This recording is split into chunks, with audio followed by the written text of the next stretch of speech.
I'm JC. Let's queer up South Florida and Florida. Stonewall Museum hosts Brian McNaught for powerful live conversation on faith and LGBTQ plus identity.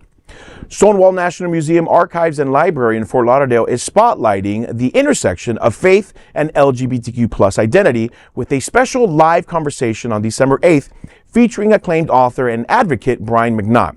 Best known for his memoir, A Prince of a Boy, How One Gay Catholic Helped Change the World.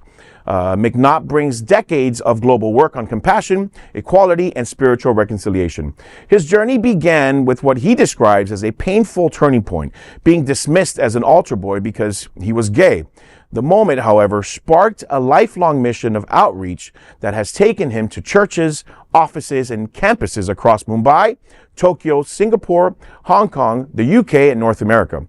His message is clear. Faith and LGBTQ plus identity not only can coexist, but can strengthen one another. According to Robert Kesten, Stonewall National Museum's president and CEO, as a community, this is a quote, as a community, we often view religion and sexual orientation as two separate entities, with many of us even viewing the former as an enemy due to how it's been used to stifle LGBTQ plus stories and happiness. McNaught's appearance are a perfect example of how these aspects of our lives can intersect, paving the way for better equality. End quote. A conversation with Brian McNaught takes place on Monday, December 8th at 6 p.m. at Stonewall National Museum featuring Fort Lauderdale. Admission is free, and for RSVP, you can reach Monique at stonewall-museum.org. Now, maybe you can speak to this coming from Texas, but I grew up Catholic. I was baptized, communed, confirmed, and then I ran away from it. Right. So I love this conversation because as much as I don't need religion anymore, I have a lot of friends who will definitely love to have this conversation because it's something they don't want to run away from. Right. It's something that they need in their lives that it's not nostalgia. It's like that they need to reconcile with because it's what was instilled in them. And sometimes it's hard to get your mind to pull away from what you know and what you love. And then your church telling you that you're essentially going to hell, you know? So I love this conversation. I think it's going to be great to have, but maybe you can speak more on it. Coming from Texas, I know it's a big, it's church. Huge. Yeah. We're literally sitting on the property of Sunshine Cathedral. Yeah. Which is why this news piece is exactly why this church and this property has existed for many, many years. Being a metaphysical minister myself, I was ordained many years ago, and I struggled with my sexuality. I used to pray that I would wake up straight. Isn't that awful to say?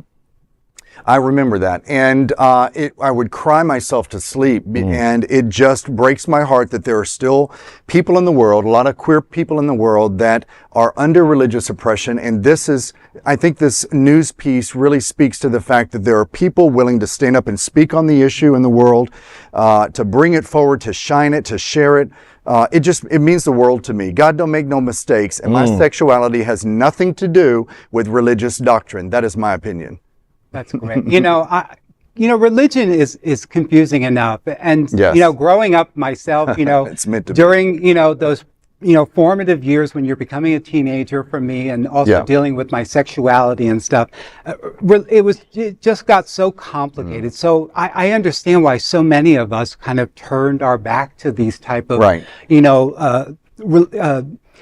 these type of religions, I would say. But, it's amazing now that we have such people coming forward to share their stories and just kind of like getting us to relate to one another because, I don't know if people kind of experience, like I didn't know that of you, like what you experienced from, growing up. So, that gives commonality and gives more of a voice to this. So, I look forward. Yeah, I mean, I do. And I wonder if people will go back to the church. I wonder if we speak on it in a way that will entice people to go seek God again, or go seek maybe a higher power that they can pray to, that will give them some peace, some solace, some understanding that we just have to be good people in the world. I don't know that this is going to work. I just love that they're having this conversation. Well, I think people are, as we know, a lot of people are leaving churches and religion, but they're seeking spirituality. I think it's just an innate part of what I believe to be our soul, really just kind of rising up and recognizing that we are more than these human bodies. And so that's why we have so many media media news pieces and TV shows and events that are really spiritually oriented. So I'm totally excited to see where humanity goes in the future around religion, spirituality. Especially in this political climate, right? Because they keep using religion against you, and they tie it to a party. They've always used it against us. Yeah, they're very adept at doing that, right? They really beat us with the Bible, right? They really are. And it's not, they really are. I remember, I'm just thinking of my grandmother beating me up with the Bible.